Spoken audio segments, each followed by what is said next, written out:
Incubation Center. Interactive sessions. Nikkei++ grade university. KL, deemed to be university. కొంతమందిని ignore చేయడం better. అర్థమైందా? మీరు మీడియాలో అనవసరంగా ప్రోతల హౌసులు నడిపేవాళ్ళని, కాల్మనీ వ్యాపారస్తుల్ని, చీటర్లని, డాఫర్లని పెద్దవాళ్ళని చేయొద్దు. దయించి నాతో మాడించొద్దు. నిన్న బాక్స్ ఓపెన్ చేసినాక 100% ఏది ఖాళీ అవుతుందో తెలుస్తుంది.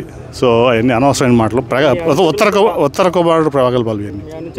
ఆత్మీయ సమావేశం ఏర్పాటు చేశారు. అంటే గతంలో ప్రధాన అనుచరులు. సో ఇప్పుడు నేను అంతకుముందు టీడీపీలో ఉన్నా, ఇప్పుడు వైఎస్ఆర్సీపీలో ఉన్నా. ఎవరి ప్రయారిటీస్ వాళ్ళకు ఉంటాయి. అంతేగాని ఇప్పుడు వాళ్ళు పార్టీకి పనిచేశారు, ఇక్కడ పార్టీకి పనిచేసే వాళ్ళు ఉన్నారు. ఇప్పుడు మా ముగ్గురు ఇది నచ్చిన అధికారంలో వచ్చేవాళ్ళు వస్తారు. మేము ఎవరిని కూడా బలవంతం చేయం. ఎందుకంటే ప్రజలంతా జగన్మోహన్ రెడ్డి అనుకున్నారు. ప్రజలు మొత్తం ఇవాళ జగన్మోహన్ రెడ్డి గారు కావాలనుకుంటున్నారు. సో దాంట్లో ఇప్పుడు నాయకులు చేసేది ఏం లేదు, పాత్ర చాలా తక్కువ ఇవాళ. అదేనా? సో ప్రజలు ఒక పక్షాన ఉన్నప్పుడు నాయకులు అనేది ఉంటారు, కొంత పార్టీ ఉంటుంది. కానీ దానివల్ల పెద్ద ఇదే ఉంది. ఒక పక్క అంబేద్కర్ భారీ విగ్రహం నేను ఓపెన్ చేశాను జగన్ గారు. నేను మీ సోదరుడు తొర్లపాడు ఆ గ్రామాలకు వచ్చి దళితులపై దాడి అరికట్టాలని ఆందోళన నిర్వహిస్తున్నారు. తెలుగుదేశం పార్టీ ఇప్పటికే ఫుల్ అయిపోయింది. వైసీపీ నుంచి ఎమ్మెల్యేలు వచ్చినా, నాయకులు వచ్చినా ఖాళీ లేదు. అలాంటి వాళ్ళు మంచి వాళ్ళు వస్తే తీసుకుంటాం తప్ప ఎంతమంది ఎవరన్నారు? చంద్రబాబు అడిగితే చెప్పండి సార్. ఇవన్నీ టీడీపీ కోర్టుగా పనిచేశారు. మీరు టీడీపీలో ఉన్నప్పుడు వైఎస్ఆర్ కోర్టుగా పనిచేశారు అన్నారు. దాని గురించి మీరేమంటారు?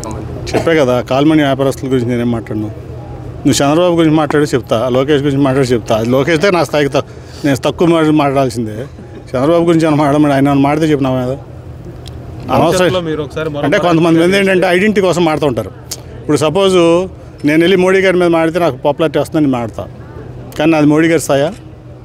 కాదు కదా. లేదంటే ఎవరో వచ్చి జగన్మోహన్ గారి మీద ఛాలెంజ్ చేస్తారు, వాళ్ళు జగన్ గారి స్థాయా? మరి మీ స్థాయిని గుర్తించి అడగాలి ప్రశ్నలు మీడియా కూడా. కొంతమందికి అనవసరమైనటువంటి ప్రచారం కోసం నేను మాట్లాడదలుచుకోలేదు. అనుచరులు ఏమన్నా ఇన్వైట్ చేస్తారు సార్ వైసీపీ పార్టీలో?